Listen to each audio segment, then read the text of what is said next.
j'ai reçu certaines associations, et notamment par exemple les Célévis, remettant pas du tout sous la forme d'une pression, mais ce sont des gens que j'ai entendus et qui m'ont exposé leurs opinions, comme d'ailleurs d'autres groupes ont eu l'occasion de le faire, et qui m'ont exprimé leurs inquiétudes devant certaines dispositions. Et je dois dire que j'ai eu avec eux des échanges très intéressants sur notamment l'expérience qu'ils avaient de l'aide qu'on pouvait apporter aux jeunes femmes en difficulté lorsqu'elles attendent des enfants.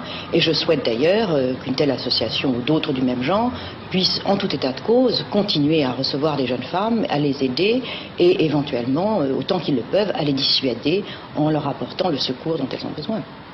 Laurence Rossignol, bonsoir. Bonsoir. Ministre des Familles, Jean-Frédéric Poisson, bonsoir. Ancien candidat de la primaire de la droite et du centre. Le grand public vous a découvert à cette occasion. Député Les Républicains des Yvelines. Alors, ce délit d'entrave, on va rappeler, Laurence Rossignol, que depuis 1993, il existe déjà un délit spécifique d'entrave à l'IVG qui sanctionne le fait d'essayer notamment d'empêcher un avortement en perturbant l'accès aux établissements concernés.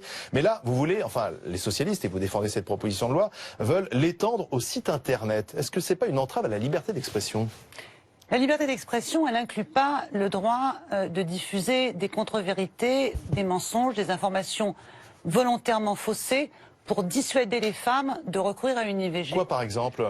Par exemple, écrire que les femmes qui ont subi des IVG seront stériles, qu'elles ne s'en remettront pas, qu'elles feront des cauchemars toute leur vie, voire même, comme je l'ai lu, aussi que le traumatisme va concerner toute leur famille et que les enfants qui viendront après une IVG, au cas où elles ne seraient pas stériles, seront eux aussi traumatisés.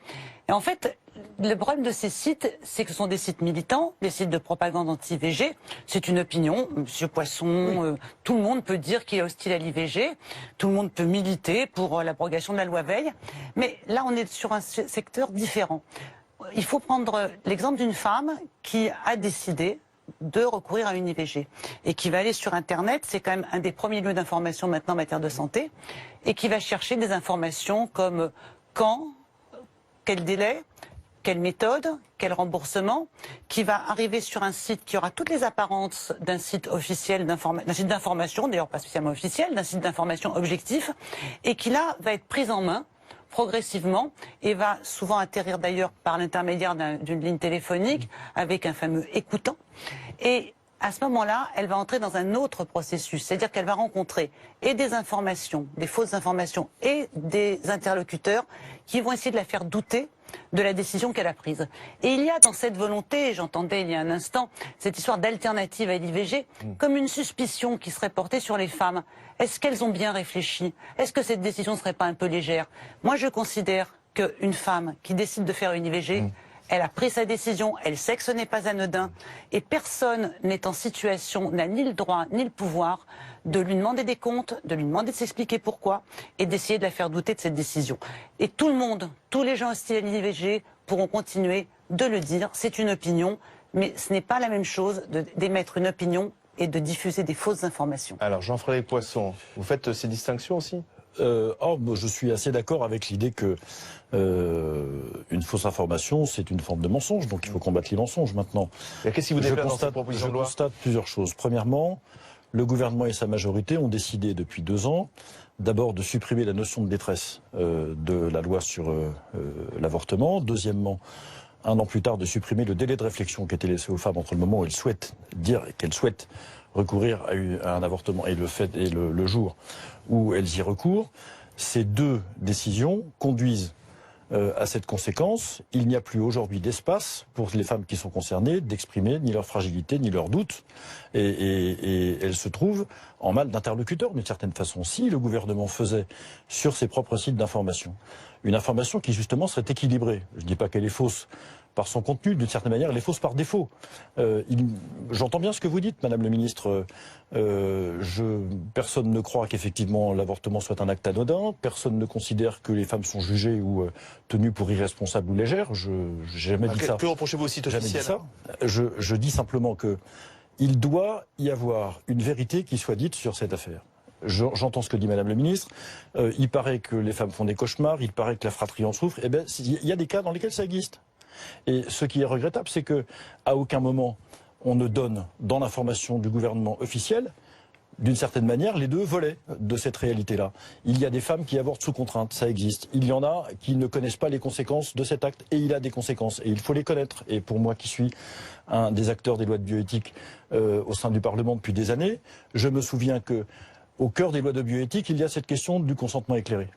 Et je considère que l'information qui doit être donnée, à supposer qu'elle doive l'être, et sans doute qu'elle doit l'être, en tout cas c'était l'esprit de la loi Veil à laquelle vous vous référez sans cesse, c'est que l'information doit être complète. Elle n'est pas complète. Et si jamais le gouvernement, je termine, si jamais, le gouvernement donnait sur ses propres sites une information complète, qui soit au moins équilibrée, qui dise aussi qu'il y a des conséquences qui peuvent être douloureuses et dramatiques de cet acte-là, ce dont personne ne dit ce qu'on vient, eh bien je pense que ces sites-là, dont il est question aujourd'hui, n'éprouveraient pas le besoin de donner le complément de cette information. Et donc, je considère qu'effectivement, il y a, d'autant plus que la formulation, on ne va pas rentrer dans le détail du droit ici, mais la formulation qui emprunte beaucoup au code de commerce, ce qui est une bizarrerie sur un sujet de cette... Le délit d'entrave. Pas le délit d'entrave, le fait de diffuser des fausses informations, ça c'est emprunté au code de commerce. C'est repris de l'article L122-1 du code de commerce. C'est comme si on faisait de la fausse information sur un produit, une voiture, une brosse à dents ou quelque chose comme ça. C'est une forme de chosification en quelque sorte de la vie qui me gêne beaucoup. Laurence Rossignol. Et je considère que oui, c'est une entrave à la liberté d'information. Alors, entrave à la liberté d'information, et puis visiblement sur le site officiel, il n'y a pas toutes les infos.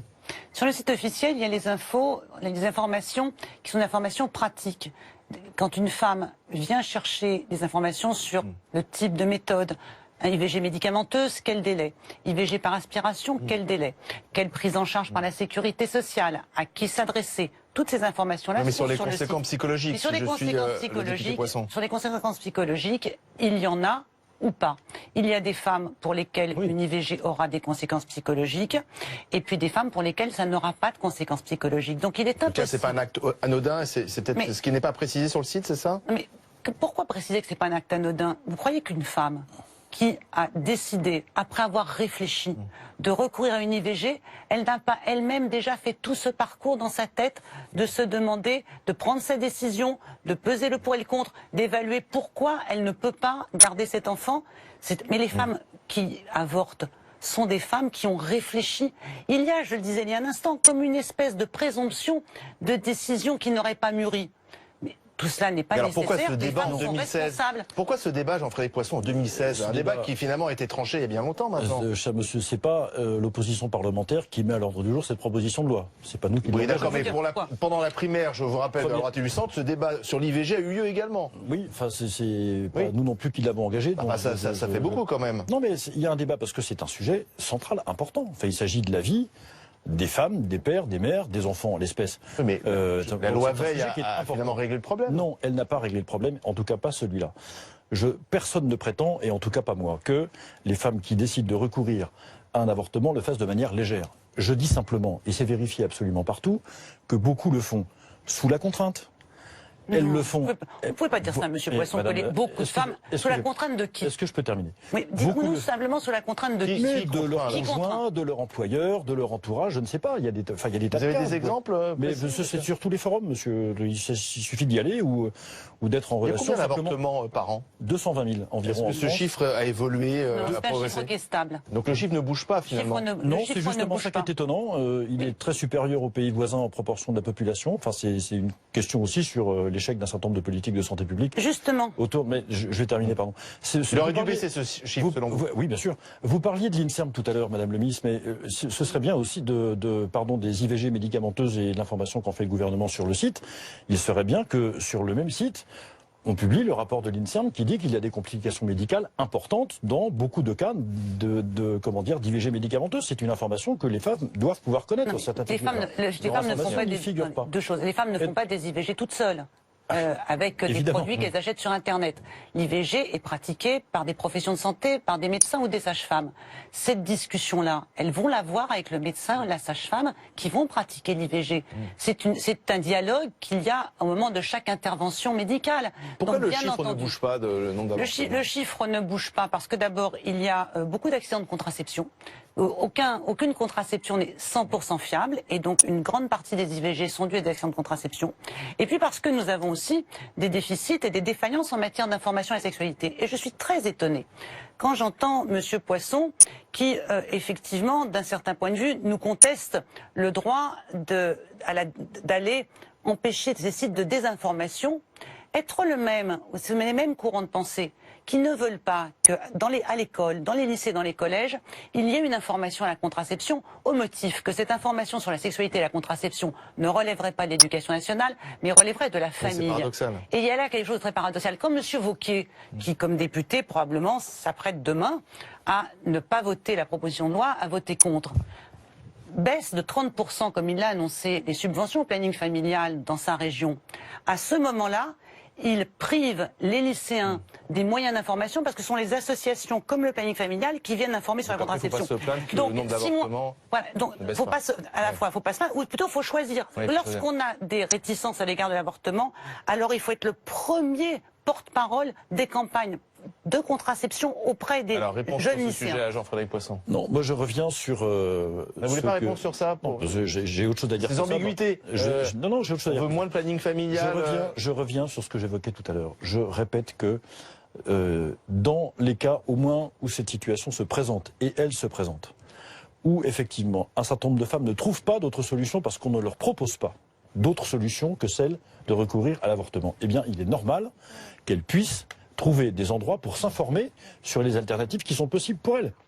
À partir du moment où effectivement on ne peut pas, on empêche cette information d'être délivrée, et dans la mesure où le gouvernement ne le fait pas, encore une fois, ce que je considère moi comme une politique d'une certaine manière du tout avortement qui ne donne pas d'autres possibilités aux femmes qui pourtant désireraient d'autres solutions, et elles ne les trouvent pas parce que notre corps social ne les a pas fournies. C'est normal qu'elles trouvent à s'informer ailleurs et qu'elles puissent le faire en toute liberté. Alors après, je continue de considérer que le fait de vouloir faire taire ces sites d'information relève d'une atteinte à la liberté d'information. Ce sera constitutionnel. J'observe, encore une phrase, j'observe de manière très curieuse quand même que au moment de l'engagement de l'état d'urgence, il y a 1 an en commission des lois, j'ai voulu porter un amendement pour interdire les sites djihadistes pendant la période de l'état d'urgence, et on m'a dit qu'au titre de la liberté d'information, ça n'était pas possible. Et je m'étonne beaucoup qu'une même mécanique se pratique aujourd'hui à l'égard de sites qui ne partagent pas le point de vue du gouvernement sur cette réalité, quand on l'a refusé sur les terroristes. Deux choses constitutionnelles, le Conseil constitutionnel qui le dira, pour ma part c'est constitutionnel. Pour vous c'est constitutionnel, pas de problème. Bien sûr, mais je voudrais revenir sur ce que disait M. Poisson sur cette fameuse histoire des alternatives à l'IVG. Il y a là quelque chose qui est un peu bancal, parce que l'IVG est une alternative à une grossesse non désirée ou qu'une femme ne peut pas assumer. C'est pas une alternative, c'est une solution radicale, si je puis dire les choses ainsi. Mais une alternative, quand une femme ne peut pas porter un enfant, qu'elle ne peut pas l'élever, elle recourt à une IVG, c'est l'alternative à une grossesse non désirée. Donc quand on parle d'alternative à l'IVG, il n'y en a qu'une, c'est la grossesse, menée à son terme. Oui. Donc vous devriez dire que pour vous, et c'est ce qui se dit d'ailleurs sur les sites, dans les sites en question, en particulier dans les entretiens téléphoniques. L'autre solution qui est proposée, c'est soit de mener la grossesse à terme et d'élever l'enfant, ce qui est un conseil quand même compliqué quand on a une jeune fille de 15-16 ans qui est enceinte, ou c'est l'abandon de l'enfant. Parce que c'est ça, pour vous, la vraie alternative à l'IVG, c'est mener la grossesse à son terme et abandonner l'enfant. Alors après, on peut avoir des discussions. S'il vous plaît. Mais écoutez, moi j'essaie de comprendre, depuis le début de cette conversation, qu'est-ce qu'une alternative à l'IVG? Il n'y en a pas d'autre que la grossesse à son terme.